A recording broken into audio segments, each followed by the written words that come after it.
am going to Manila Economic and Cultural Office Meko Nihu District. So, ganito pa rin ang suotin ko para masulit pag nilabhan ko. Kasi bagong laba ito guys. So, suotin ko ito, i-close ko ditong banda para hindi magklaro ang aking tiyan. Mabilib daw. So, ganito ang aking outfit. Same jacket yesterday. So, i-close ko ditong banda. Ayan. So, hindi makita ang aking tiyan. Ganyan lang pa. Isang close lang. So, hindi makita ang aking yante. So, ayusin ko na itong abubot ko dito. Tapos, i-on ko ulit ang video. Patayin ko muna. So, magpabango muna ako guys. Matagal na ito guys. Ubusin natin.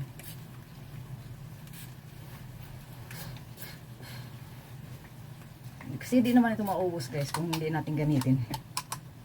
Diba? Susuotin ko pala guys itong regalo ko sa sarili ko. Itong smartwatch. Original ito siya guys. Kaya nasa 1,790. So ito yung regalo ko guys sa sarili ko. Sa birthday ko. Kasi malapit ng birthday ko. Wala namang regalo guys sa akin. Ako lang.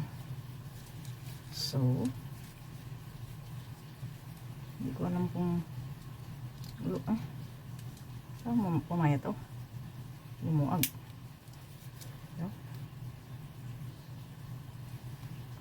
Lubat ba? My God. I-charge ko to.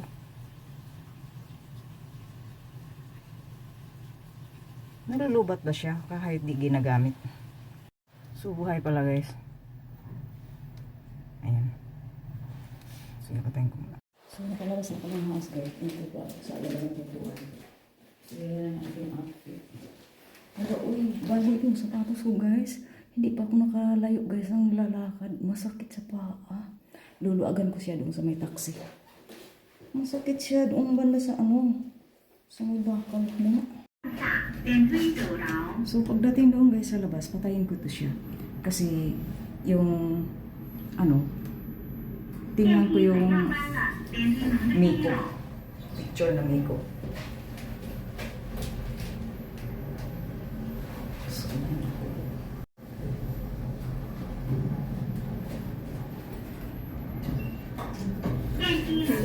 So,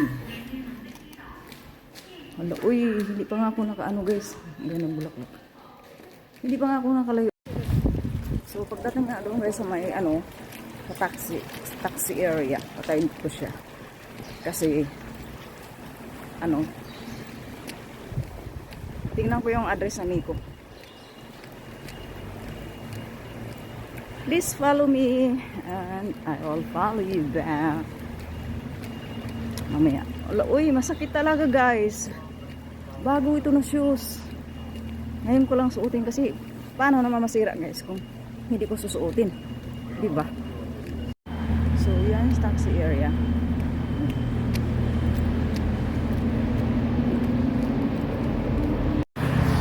Oh, sige. Since kailangan ko yung tingnan sa Google yung pupuntahan ko guys, yung address, patayin ko muna itong aking video. See you later. Bye for now. Hello everyone. So, andito nga ako guys sa Miko, sa Manila Economic and Cultural Office, Niho District. So, kahapon nandito ako guys, pero hindi ako natapos sa ginagawa ko. So, today nagbabayad ako ng OWA.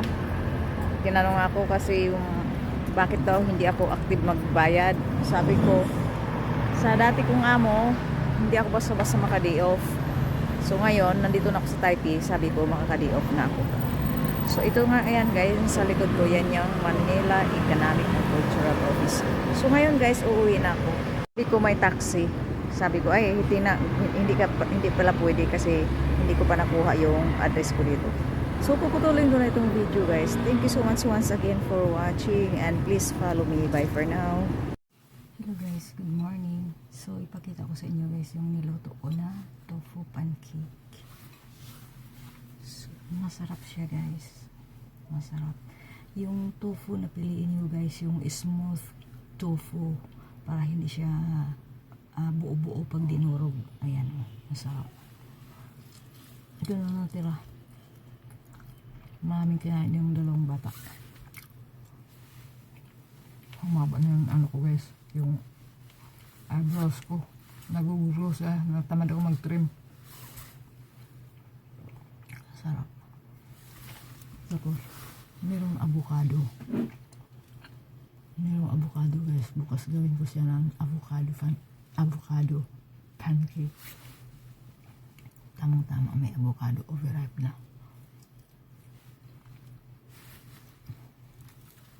Hindi naman kakainin ng mga bata yan guys ng ganyan lang, plain. Kaya bukas gagawin ko siya ng avocado pancake. So alis ako ngayon guys. Pupunta pa rin ako sa Miko. Na akong ipapasa doon. So, hindi kasi Dennis kasi.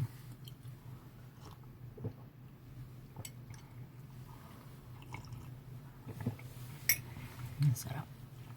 Okay guys, thank you so much and please follow me and do subscribe to my YouTube channel.